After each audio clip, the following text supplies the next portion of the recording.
Okay, question 14 was as follows. The diagram below shows 3 points, J, K, and L on a level ground.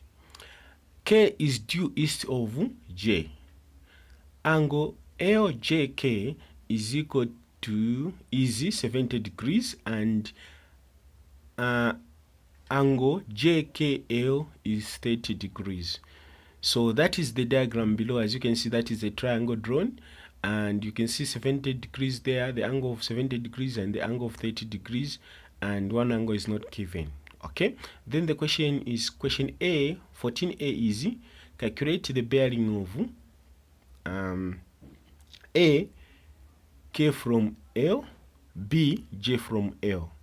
Okay, so to find the bearing of K from L, what we're going to do is we are going to draw the line here, and we're going to put the mark which is north there.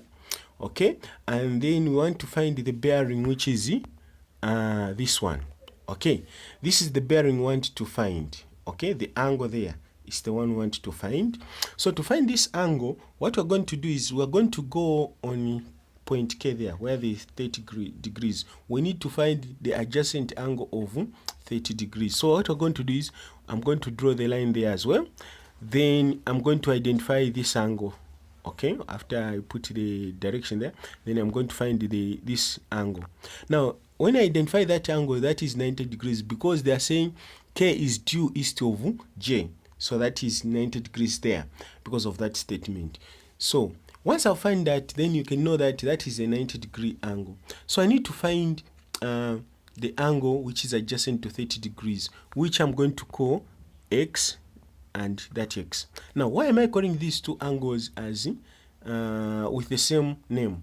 Because these angles are alternate angles, and when you look at the properties of alternate angles, we're saying alternate angles are what? Are equal.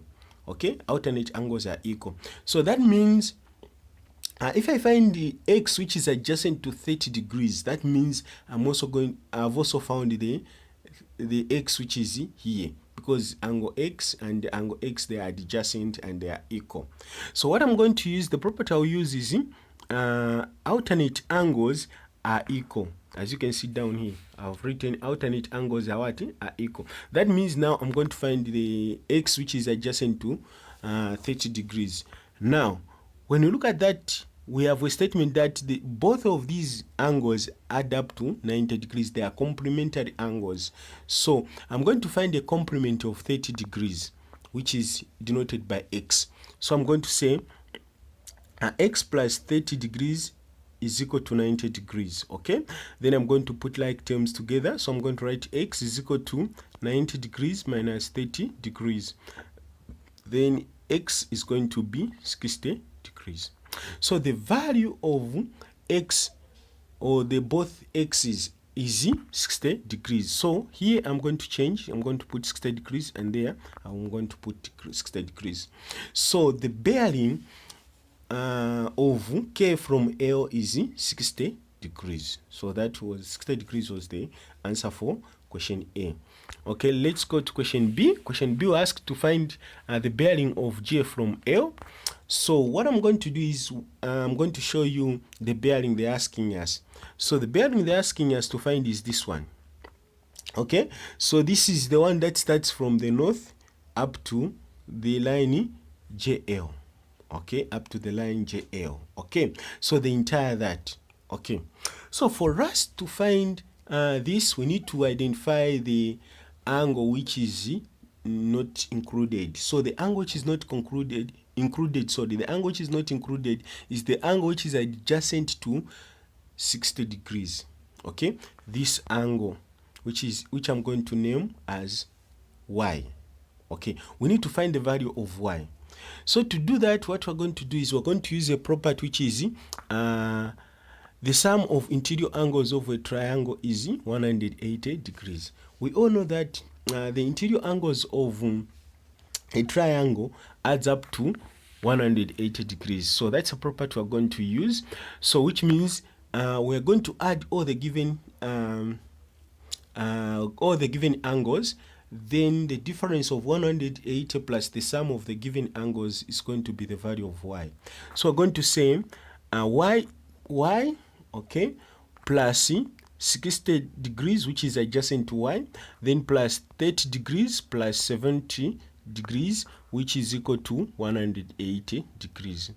Then we're going to say y, then we are going to find the sum of 60 degrees, 30 degrees, and 70 degrees. So when you add 60 plus 30 will give us 90. 90 plus 70 will give us 160 degrees. So plus 160 degrees is equal to 180 degrees. Then we're going to put like terms together. Then we're going to have y is equal to 180 minus 160. So when you find the difference of 180 and 160, you're going to find that y is equal to 20 degrees. Now, that is the angle that is not included in this bearing. So y is equal to 20 degrees. Okay, now we can find the bearing of J from L.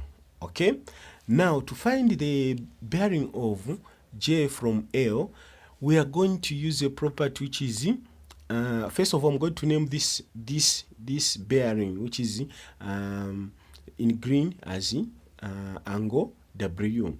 Okay, now we're going to use a property which is called the property which is in angles on a point add up to 360. That's a property we're going to use. So we're going to say angles on a point add up to 360 degrees, because when you look at 20 degrees and angle W, okay, angle 20 degrees and angle W, together they form a complete turn. Okay, so when they form a complete turn, that is the angle on a point, they are making a full rotation. So that means they are angle on a point. Okay, we can use the property of angle on a point to find the value of W.